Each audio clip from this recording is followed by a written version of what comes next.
This is the next level up, a gerenuk, a Somali word which means giraffe neck.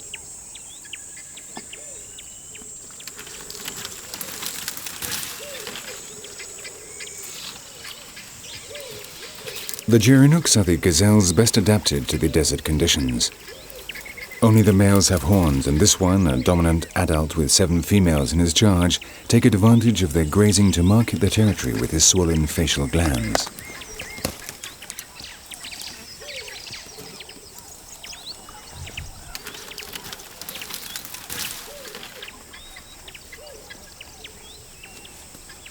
The gerenuks are the only gazelles that inhabit these sub-desert regions in the driest months.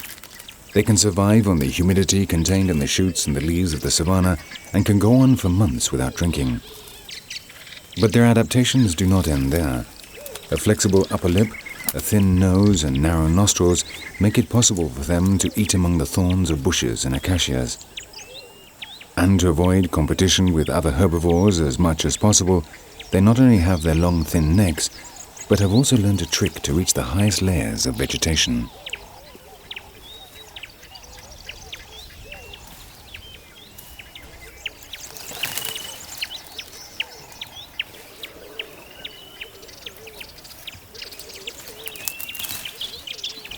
Only the gerenuks can stand on their hind legs to reach the branches above 2 meters high.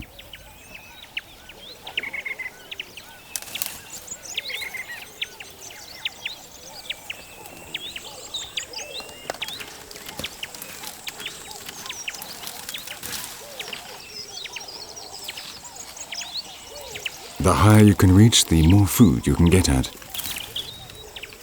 And the gerenuks have made considerable progress in their stretch towards the top of the bushes and trees of Shaba. But on the savanna, even the height of the gerenuks is insignificant compared to the highest mammal in the world.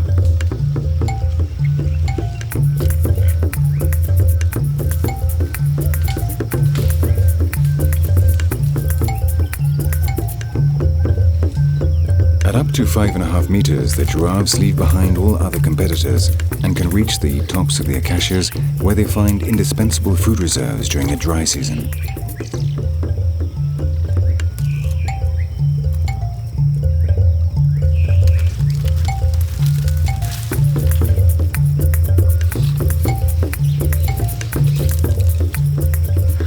Of the 8 subspecies of giraffe, the pattern of the reticulated giraffes makes them the most attractive ones.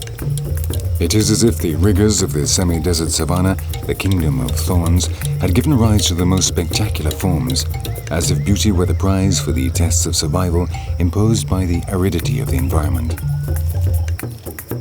The Grevy's zebras, the vulturine guinea fowl, the reticulated giraffes, incomparable hides and plumages emerge from the thirst of many months, the scorching heat, and searching for food among the thorns.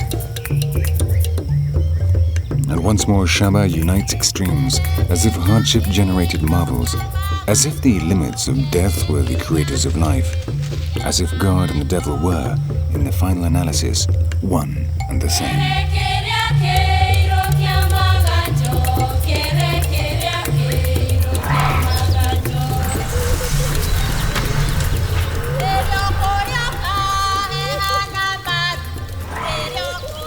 With the arrival of the rains, the elephants once more return.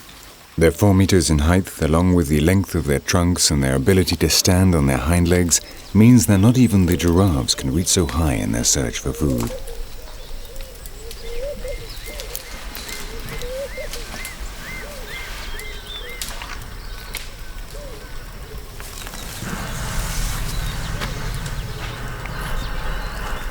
The rains have again brought fertility to the savanna, attracting the herbivores that moved off in search of water during the months of drought.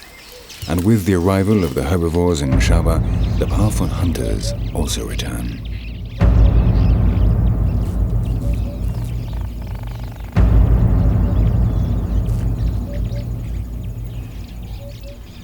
Though the new vegetation has refreshed the atmosphere, the central hours of the day are still unbearably hot.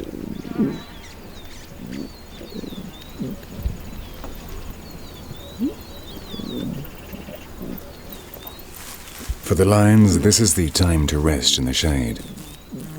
It It is too hot to even attempt the exhausting task of hunting down a herbivore, and even less if that herbivore is a powerful Cape buffalo.